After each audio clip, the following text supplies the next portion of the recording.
recovery from surgery has tremendously increased by the use of minimal access surgery, what we call. So we use robotic surgery now. The incisions have reduced tremendously.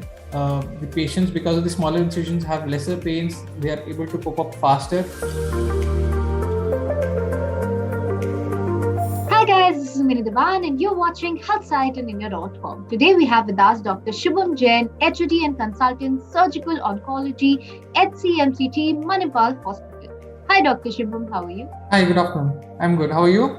I'm doing great. I hope things are keeping safe and well at your end. Yes. So, Doctor, today's topic of discussion is the much talked about lung cancer. To begin with, I think let's firstly enlighten our audiences with the very basics of lung cancer. Like, what exactly is lung cancer? If you could brief our audiences a little. So lung cancer actually is one of the most common cancers affecting people globally. It is a cancer that starts from the tissues of the lung. Unfortunately, because it's something on the inner side of the body and nobody can detect it early or complain about it early, most of the lung cancers that we see or are diagnosed are at advanced stages, and because of this reason it is one of the most common killer cancer disease that we see. Is that why it's called a silent cancer as well? Absolutely, because it does not have any manifestations at the early stage, and majority of the patients come when the disease has spread to some other organ. That is why the chances of cure from such a disease are less, and that's why it's a silent killer. So in that case, doctor, how can one really be alarmed, or how can one differentiate between a generic symptom or per se the early symptoms of lung cancer? What can be the barrier, or what can be sort of a thing wherein a human in general can sort of identify that there's something wrong and I need to visit a doctor? So the first point to that would be acceptance of the risk. Most of the times we are not able to understand that are we at a higher risk for developing a particular cancer. So with lung cancers, as we know that smoking is the most common and most predominant risk factor.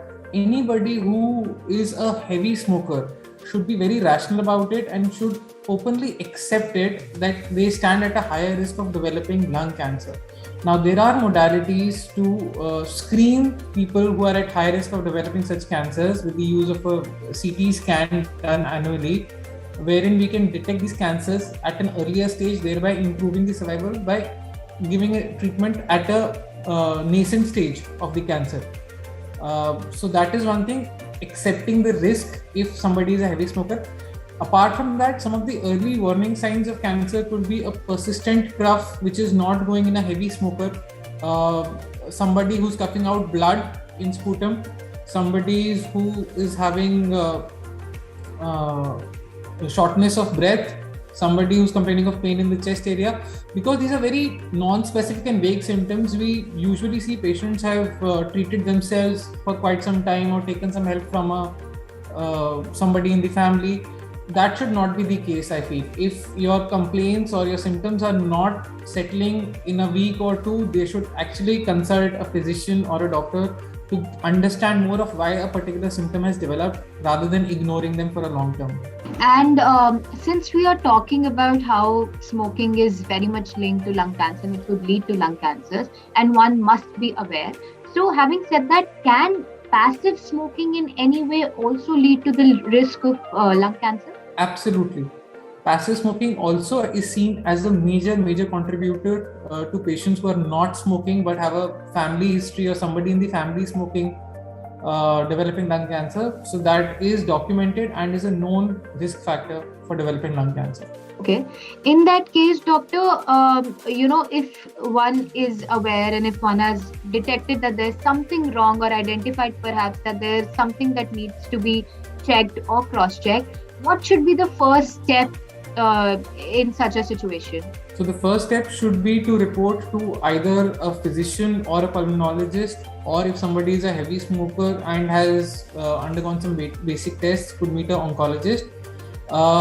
Most likely a physician or a pulmonologist would ask the patient to do a chest x-ray or a CT scan and based on these imaging modalities, one would come to a particular provisional diagnosis or assessment of why the patient is having these symptoms and start them on medication. What I would also want to suggest is, if the symptoms are not resolving despite the medicines, then the physician and the patient should recheck of what their working diagnosis was and why are the symptoms not improving despite the medicines.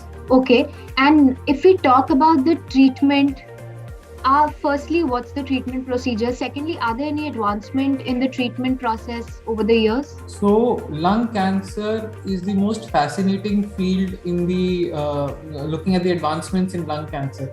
There are majorly three treatment modalities that we talk about. That's the surgery, there's chemotherapy or medical oncology, and there is radiation oncology. All these three fields have tremendously increased in the scope of treatment, and there have been major advances across all these three as far as lung cancer is concerned, because we see it so commonly globally. The treatment depends primarily on the stage of the patient, of when the patient presents. So if it is a localized cancer, surgery is the first and the foremost treatment. When it is locally advanced and it may not be amenable to a surgical cure alone, then the patient would need surgery and chemoradiation in some combination. When the disease is spread to other organs, then the patient requires primarily chemotherapy and radiation therapy. But there may be certain instances where surgery for supporting the chemotherapy and radiotherapy may be required. So that's the basic treatment plan. If I were to speak of the advancements across different fields, I'm a surgical oncologist, so I'll take surgery first. The recovery from surgery has tremendously increased by the use of minimal access surgery, what we call. So we use robotic surgery now. The incisions have reduced tremendously. The patients, because of the smaller incisions, have lesser pains. They are able to cope up faster and they get discharged faster. That's one advancement definitely we see in the field of surgery. Apart from that, talking of advancements in the field of medical oncology, there are more and more targeted and precision medicines that are available for lung cancer, which have significantly improved the survival. So let's say, for example, 10 years ago, the survival for a metastatic lung cancer was not more than 6 months to maximum a year. Now it is common for us to see, if there are certain mutations in a patient, to expect a survival of 3 to 4 years also in such lung cancer patients who are metastatic, and initially we had no hope for them. Similarly, in the fields of radiation therapy, there have been significant advances wherein we are more precise in targeting with radiation therapy so that the side effects of treatment can be reduced further.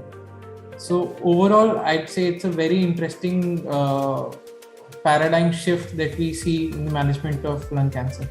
And doctor, when you specify robotic surgeries, is it a completely, artificial AI intelligence surgery, or is it a mix of both, wherein, you take some help with regards to some equipments? If you can enlighten our audiences to that as well. So at present, robotic surgery is not totally AI driven. That could be something in the future. Right now, it is something like where a surgeon is aided by the robot in the movements that a surgeon would have done inside the human body. But because of the help of a robot, the incision size is reduced. So the size of a palm of a surgeon does not need to entirely go inside. It can just be a 1 centimeter probe of the robot that goes inside and imitates the actions of the human hand. Because the size of the instrument that's going inside is very less, that's why we are able to complete the surgery with much smaller incisions. And anything that you would like to perhaps suggest our viewers with regards to anything that one can keep in mind pre or post surgery, any tips or advices? So lung cancers are the most common cancers, most difficult cancers to treat surgically. You can expect it's in an area surrounded by critical structures such as the heart, the major blood vessels. So we need to be we need to optimize the patient a lot. The most common advice that we give to the patient, because these usually are heavy smokers, is to abstain from smoking.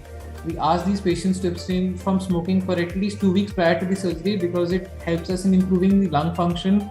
The patients can cope up better with the surgery. And if we are to look at our records and data, we see that the survival of the patients who have abstained or totally stopped smoking before the surgery are much better. I think, Doctor, this has been very, very insightful. Thank you so much for joining us today. Thank you, Vinny. Thank you. Thank you.